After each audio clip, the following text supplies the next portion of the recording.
Hello and welcome. So today we'll see an example and do some computations for linear independence. And this is example 214. So in this we are considering the space is R4, okay, and the vectors are x1 equal to 1, 2, -3 and 4. It's the first vector. Then x2 is 1, 1, 0, 2, and x3 is -1, -2, 1 and 1, right? So these are the three vectors. We want to check whether they are linearly independent, right? And then so that means you want to check whether summation of I equal to 1, 2, 3 in this case, right? These three, lambda I xi equal to 0, whether this happens only if these lambda i's are 0, right? In that case it's linearly independent, otherwise they are linearly dependent, right? Now if you remember from before, we can just write this as this X matrix times A, right, where this X matrix is these columns all put together and then multiply by these equations can be rewritten like this, right? So where we take so let me write it down. So we take 1, 2, -3, 4, 1, 1, 0, 2, -1, -2, 1, 1. So we take this matrix, we multiply by lambda 1, lambda 2, lambda 3, and then we get in this case this is a 4 by 3 and this is 3, so this will be a 4 by 1 0 vector, right? So we want to find out if there are any non-trivial solution to this where this one of this is at least non-zero, right? And then we discuss that you can use Gaussian elimination again on this matrix and then see if all the columns are pivot columns. All of them are pivot columns, then it means these three are linearly independent, which means lambda 1, lambda 2, lambda 3 have to be 0 for this equation to be true, right? And we will form we don't need, before we did the augmented matrix, we don't need to do the augmented matrix here with this because right hand side is all zeros. So we can just take this matrix and then just do Gaussian elimination on this. So this one, if we carry out the steps for doing the Gaussian elimination, we can go up to the reduced, we don't need to go up to the reduced row echelon form, we can just do up to the row echelon form and see if these three, if we get 1, 1, 1 here, right, and then this has to become 0. And indeed if you do the transformations, so for example you start with the second row, right, you would do R2 is R2 minus 2 times R1, then R3 is R3 plus 3 times R1 and so on. You can eliminate all these entries, make them zeros, right, and then you carry out just the same computations like before. And then I did the math, and for the reduced echelon form you get the same results whatever is given in the book, which is 1, 1, minus 1, and then you get 0, 1, 0, and then you get 0, 0, 1. So you can see the 3 pivot, the last one is all zeros. This is the row echelon form, right? And then let me take a pen, mark the pivot. So this guy is a pivot, this is a pivot, this pivot, and of course if you carry on to reduce it further, then you will just get the identity matrix on the top, right? That will be the reduced row echelon form, but we don't need it because if we have 3 pivot columns, right? And we started with 3 vectors, right? So that implies they are linearly independent, right? So that's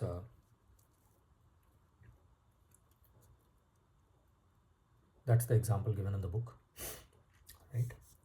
Now we'll take another example. It's not given in the book, so we'll keep the same x1 and x2, and then we'll change x3. Okay, so this example ends here, but we'll take another example where x1 is as before, but we will take x3 equal to 3, 1, 6 and 2, right?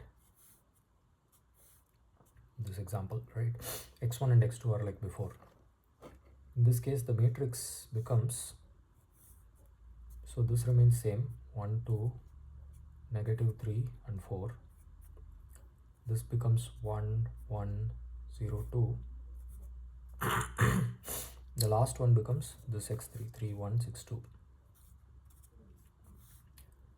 If you carry out Gaussian elimination, then the row echelon form for this matrix is 1, 1, 3, 0, 1, 5, and then you get 2 rows of all zeros. This is the row echelon form. As you can see here, for this x3 we get this row echelon form, so we get only 2 pivot columns, this guy and this guy. So this is linearly dependent. So if it is linearly dependent, let's do one more step to get the reduced row echelon form, which is easy. So all we need to do is just subtract. So r1 is r1 minus r2, right?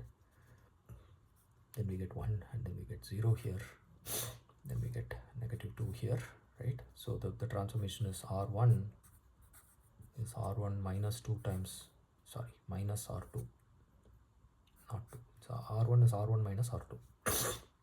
Okay, so that will give us the only this entry will be 1, everything else 0, right?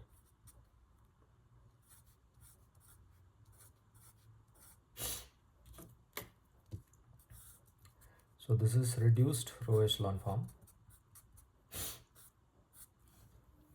So from this, now this guy is same. Look at this equation, we only played around with this matrix. Right hand side is all zeros. So what this means is, you can if you plug it back in here, you get lambda 1 minus 2 lambda 3 equals 0 for this guy. And this one is lambda 2 plus 5 times lambda 3 is 0, right? So which means you can choose lambda 1 to be equal to 2 times lambda 3, and then this means lambda 2 is -5 times lambda 3.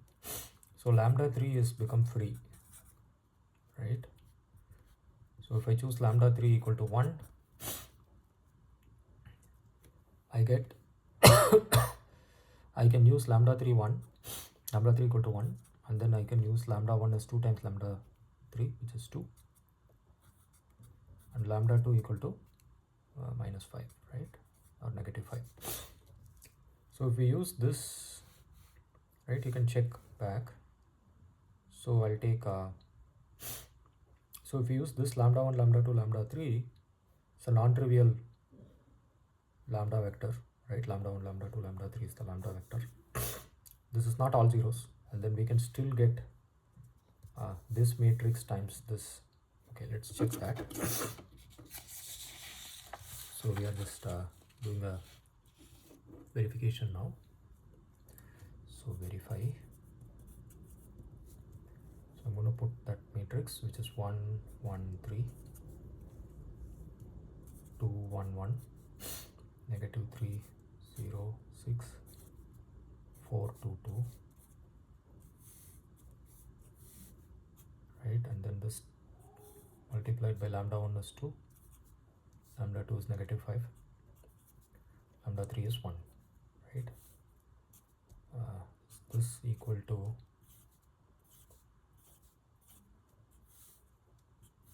this, right? Now we can do this 2, then minus 5 is minus negative 3, plus 3, so that's 0. Then 2 times 2 is 4, minus 5 is negative 1, and then plus 1, so that's 0. And this is minus 3 times 2, minus 6, and then plus 6, so that's 0. Then this is 4 times 2, 8. 8 minus 10 minus 2 plus 2 is 0. So that works, right? So it is 0. So in this case, they are linearly dependent. So using Gaussian elimination, if we get as many pivot columns as the number of vectors, then they are linearly independent. If it is less, then they are linearly dependent. Okay, so that's this example. And then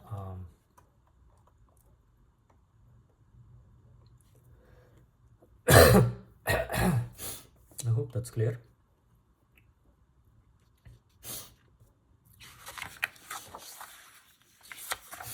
We'll move on to the remark that is being discussed. So in this remark, they are starting slightly. So this is remark. So you consider a vector space V. So we have k linearly independent vectors, which are denoted B1 to Bk, and then m linear combinations of these guys.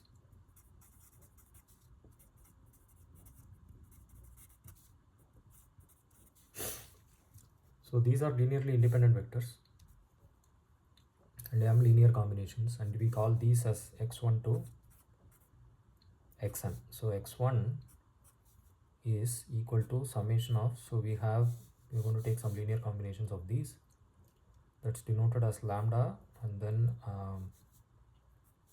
here we use I1,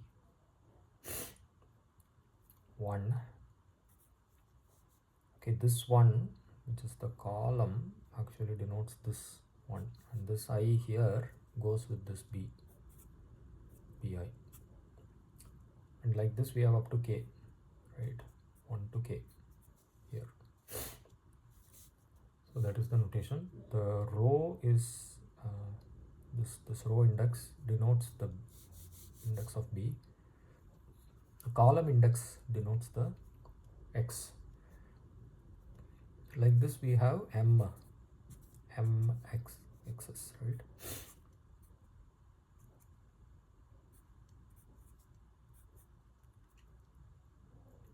Here we'll have im, right? And then bi. Okay. Now, so we're starting with some linearly independent vectors, and then we are taking linear combinations of those linearly independent vectors, right? And then this can again be represented by more compact notation. So if you define matrix B as like, you know, B1, B2, etc. up to Bk, these are the columns, right? They are anyway column vectors. Just column vectors all arranged like this. If you do B like this, and then you define lambda vector,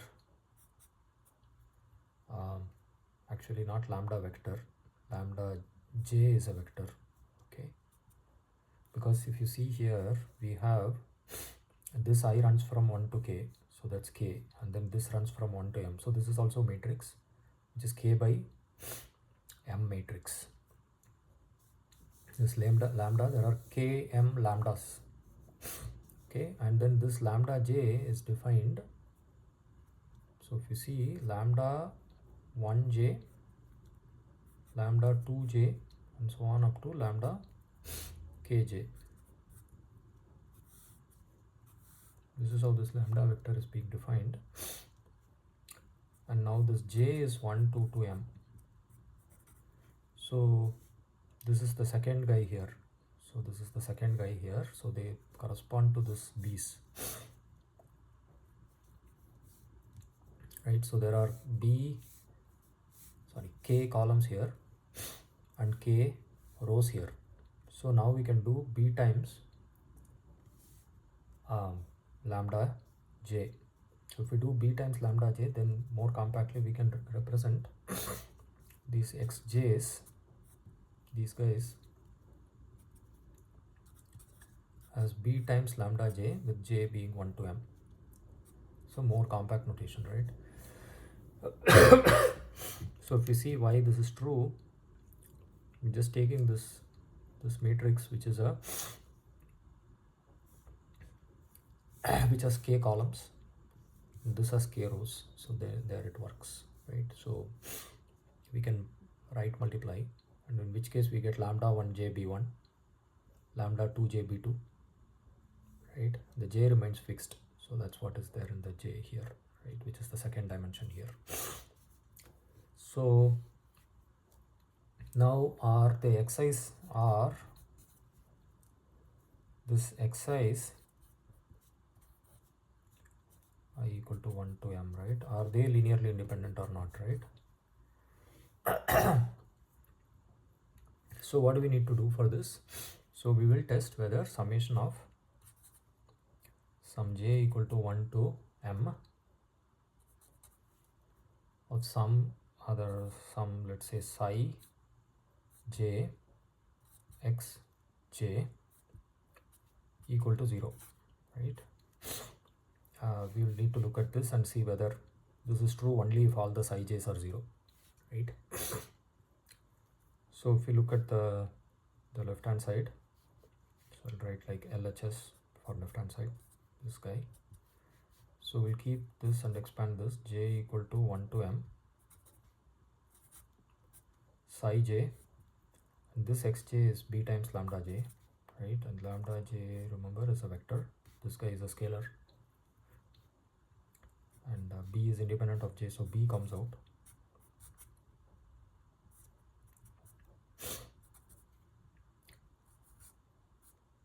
So we do psi j and lambda j. So what we are doing is we are taking these lambda, the columns like these, from, if you want to think of this whole thing as some lambda matrix, right, where we put these guys in this lambda 1, lambda 2, and so on in a matrix, right, as columns, and we are adding them, right? We are taking linear combinations of that matrix, and we want to check whether this, this is equal to 0, right?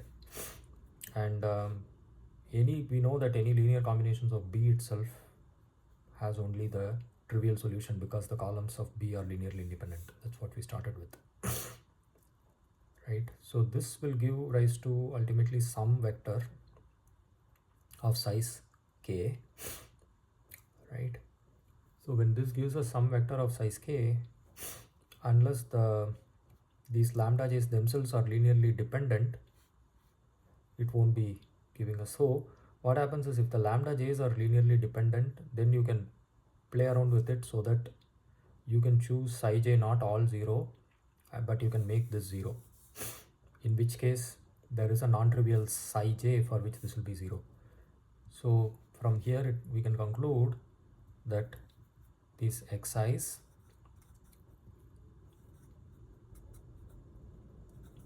these guys are linearly independent if and only if these lambdas, lambda j, but again j equal to 1 to m, so I can use j or I here, okay? These lambda i's I equal to 1 to m are linearly independent, right? Because otherwise we can choose some intelligent psi j's and then make this 0 if these lambdas are linearly dependent, right? So that's why this works, okay? And then there is an example given in the book, which is example 2.15 or 215. So let's close with that. So this is example 215. So again we are in some space Rn, okay, in which we are given b1, b2, b3, b4. these are linearly independent vectors and they belong to some Rn. Okay, we don't need to know what they are. All we are given that they are linearly independent. And then we are defining these vectors x1 and then 4 vectors like this. The 4 just happens to be coincidental, right? It's not, doesn't need to be 4. We can, so they are defining the book b1 minus 2 b2 plus b3 minus b4, and then x2 equals minus 4 times b1 minus 2 b2 and then plus 4 times b4, and x3 equals 2b1 plus 3b2 minus b3 minus 3b4, and x4 is 17b1 minus 10b2 plus 11b3 plus b4, right? So these are the 4 linear combinations of linearly independent vectors. Now we want to know whether these guys are linearly independent, right? And these vectors also, remember, belong to Rn, right? So we need to, so how do we form the matrix? Remember that to form the matrix we need to use this kind of form where we take lambda I1 b I. So for x1 it is this one, right? So the lambda vectors are actually these guys, right? So these are the lambda vectors. So if you want to write lambda 1, it's actually this way, not this way, okay? So it is 1, negative 2, 1 minus 1, right?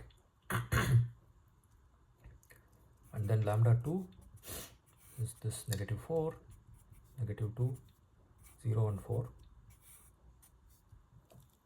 and lambda 3 equals 2, 3, minus 1, minus 3, and lambda 4 is simply equal to 17, negative 10, 11 and 1. So we take these guys and we put them together into a matrix, and then we check whether the reduced row echelon form or simply the row echelon form has 4 pivot columns or not. Okay, so that's the approach. So we put these together in a matrix, stack the columns, and then we get this is the reduced row echelon form. Okay, and we put these 4 in as columns and reduce, then we get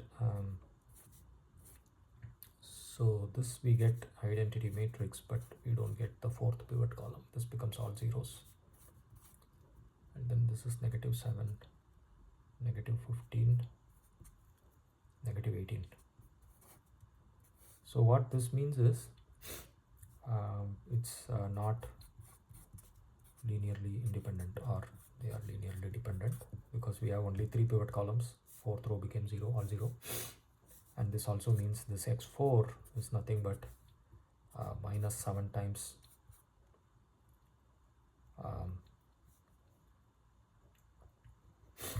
x1, which is here, right? So if you really think about it, you can multiply it by a matrix, by a column vector, right? And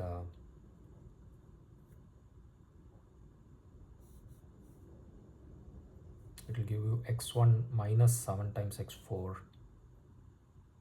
right, equals 0 and so on. So this x4 becomes minus 7 times x1, minus 15 times x2, minus 18 times x3, right? So this is the dependence between the, or one way to express this dependence, right? Or the other way to express is like we did before, where once you fix one, the other guys are fixed, right? So that could be another another way to do it.